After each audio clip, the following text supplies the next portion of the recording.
Госпожо, как се казвате? Мария. Мария Василева Николова. Откъде сте? От България, живее в Испания. Така. Преди малко ви прегледах. Да.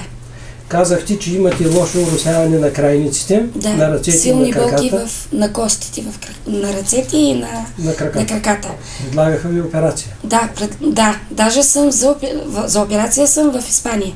Да. Дадоха ми едни скъпи лекарства, да ги спия, нали, едни витамини, да може с това да ми помогнат малко за тая операция да ни я направим. Но болката е силна. Болката е силна. Да.